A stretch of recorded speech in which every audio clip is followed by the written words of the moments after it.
10 yards to move the chains. Miles Taylor stopped him right there, and it's first down. Armstrong has such arm talent. That's why he is successful plenty of times when his feet are completely almost perpendicular to his target, which happens quite often, but it's the exact same thing that also gets him into trouble. That is something that Mike Riley and Danny Langsdorf is going to work with him on in the spring and summer. Another play fake. Armstrong spinning to extend the play, and he got pushed from behind by Parker Hesse, and that threw him off target just enough as he was tiptoeing the sidelines. He's out at the 23 on a run of 5. See, Adam, what you want to do if you're Mike Riley and Danny Langsdorf, the offensive play caller for Nebraska, is you want to marry those two things together. You know, you want his impromptu stuff that we just saw, which is exceptional, but you also want sound fundamentals, because fundamentals in throwing lead to accuracy down the field.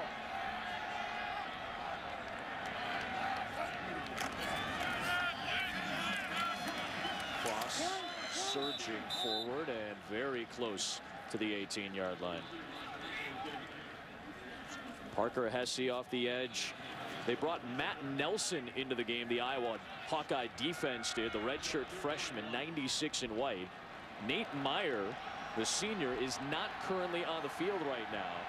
So off the edges, Iowa has 2 freshmen in Hesse and Nelson playing on crucial plays on the defensive end, and a crucial 3rd and 1 here. Is this going to be another Armstrong run? That'll be a trap play, trying to run it up the middle, and Bo Bauer was there to stop him on a cross, shy of the line to gain. Based on where the line judge came out, it's going to be a yard short, and now it's 4th down and 1 with 7 minutes to go. A field goal makes it a 1-score game here. Absolutely no push up front, and I thought a quarterback sneak actually to the left side. There's a bubble in the under defense that Iowa runs in their front, and there was softness to the left on a quarterback sneak. Armstrong in the shotgun on 4th and 1 as the Hawkeyes load the line. They're going to go for it here. Armstrong to the end zone for Riley, and it's incomplete. Greg Maben in coverage, and it's a turnover on downs. They could have gone for the field goal, which would have made it a 1-possession game. Instead, they throw a fade on 4th and 1 from the gun. I think it's a dreadful play call to start with. You can see the fade route right there in Riley, and Maben has good coverage, but a very low percentage play. I don't agree with that call whatsoever.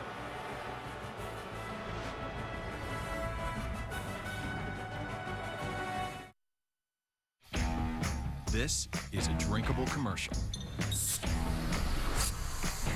Shazam now to drink it.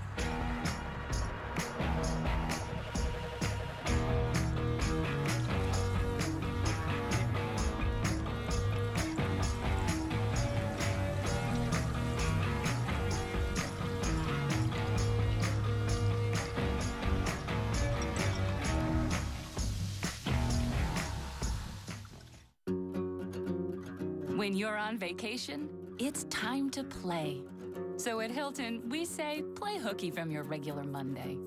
And while you're at it, play hooky from the ordinary, the uninspired, the routine, but mostly just play.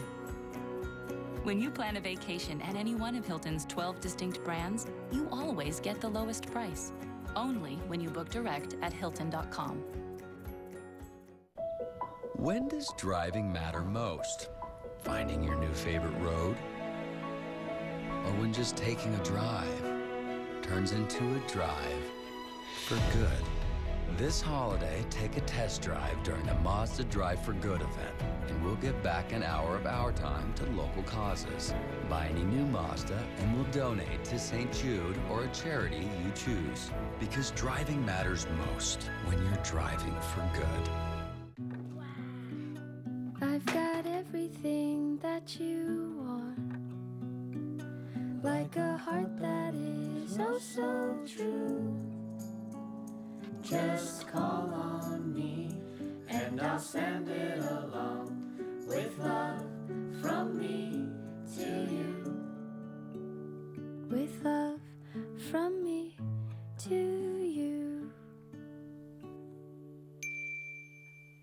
season, new story. American Crime returns January 6th on ABC.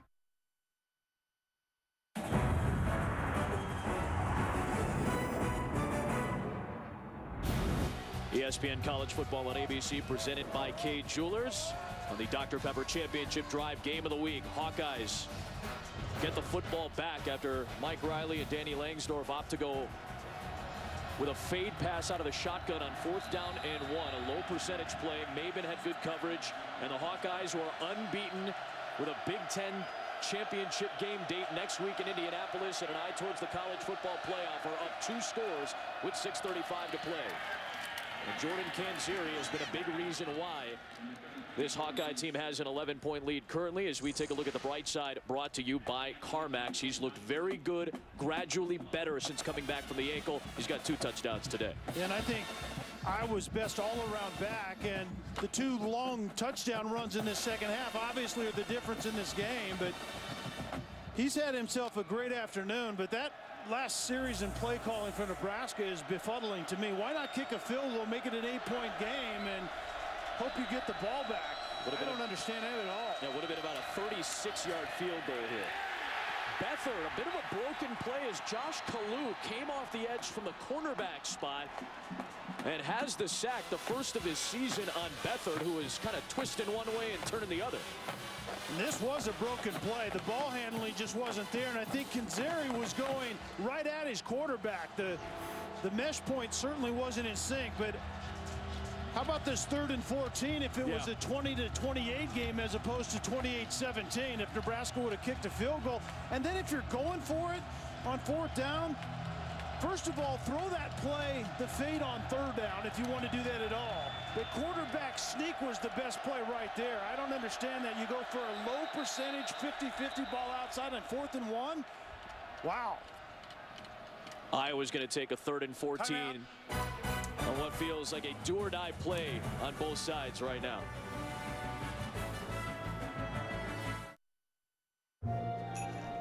Hi, I need the new iPhone to play my reindeer games. Aren't you cute? Right now, if you get any iPhone, you can get an iPad mini for an amazing price. iPad mini, nice. So what are reindeer games? Angry reindeer, doodle reindeer, flappy reindeer. Oh, so like regular games with the word reindeer added to them. Huh. I guess so. Buy any iPhone on AT&T Next and get iPad Mini 2 for $99.99 at AT&T. Kitten in the tree. Fix the pipes. Very good. Arrest that leprechaun. And limbo. Your balloon's getting away. The robot? Walker, Texas Ranger. Sorry, Kev. Did it stay tucked? Yep. Yeah. The new Stay Tucked Crew. We tested it, so you know it works. So why the Marines? Go out there and take it!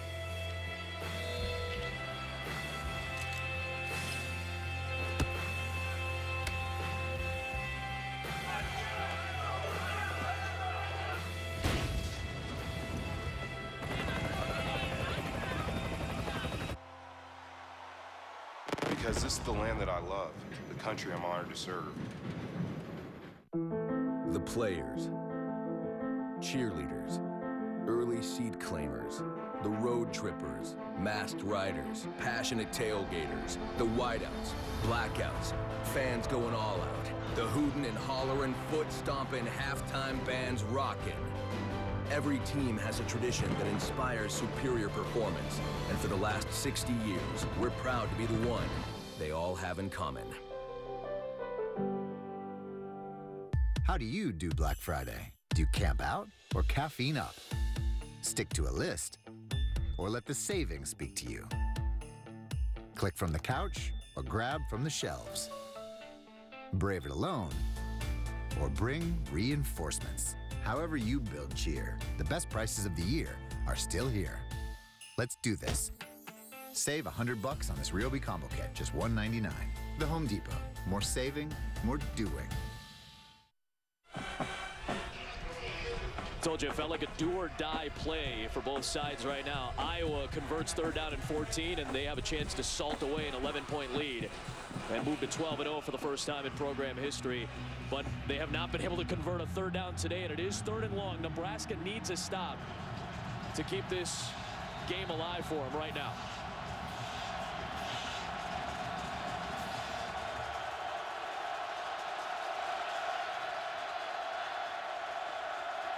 Krager Coble, part of that set. Throw the tunnel screen for Vandenberg, and he got chased down from behind, well shy of the line to gain. Valentine was there, a redshirt junior, and Josh Kalu helped team him up. With 5 minutes to play, Nebraska will get the ball back. They have all 3 of their timeouts, but time is becoming a factor. Yeah, no question about it. Time is becoming a factor. I don't mind not calling a timeout right here. You keep them in your pocket. They'll have well over 4 minutes by the time they get this ball back again. Dylan Kidd has been averaging 43 on the season. He's gone shorter with higher hang times in this game to prevent any returns. Westerkamp again will signal fair catch, but they've got the ball right at midfield. Good field position with 4:27 to play as we check in with John Saunders. All right, thanks a lot. We're going to update a few things for you and get you ready for tonight. Myles Gaskin here from just 5 yards out, comes out of a crowd and piles his way into the end zone. Washington reeling over Washington State 38-10. You can see Oregon is cruising as well. And Chris Johnson is going to make his first career start of the game as Baylor gets ready to face TCU. Johnson, of course, now the 3rd quarterback coming in for the Bears. That's coming up on ESPN tonight. John, thanks very much. Armstrong on 1st down, throws an interception, and it's Josie Jewell. Second career interception for Jewell, and that might just be enough to put this game away with 4:14 to play. 4th pick for Tommy Armstrong. And a flag comes in real late. There was some activity after that play, but one more really poor interception. Josie Jewell just drops back into his zone, and lo and behold, the ball hits him right in the chest.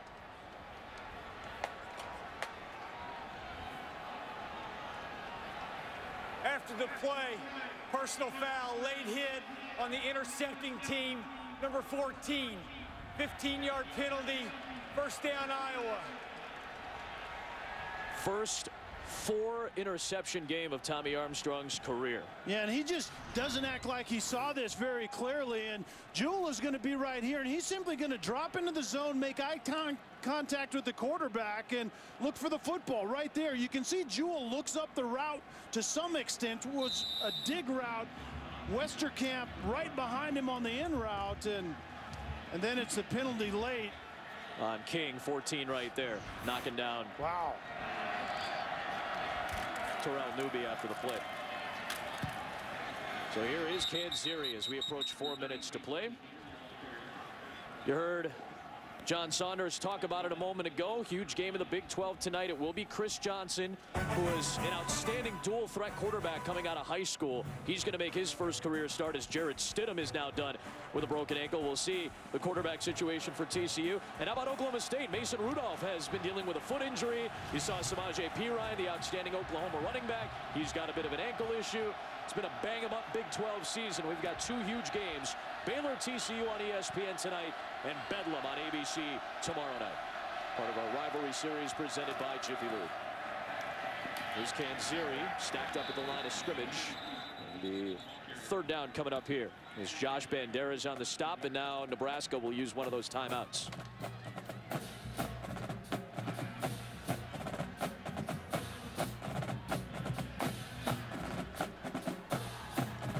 Nebraska will need a stop here and would get the ball back more than likely with 1 timeout left.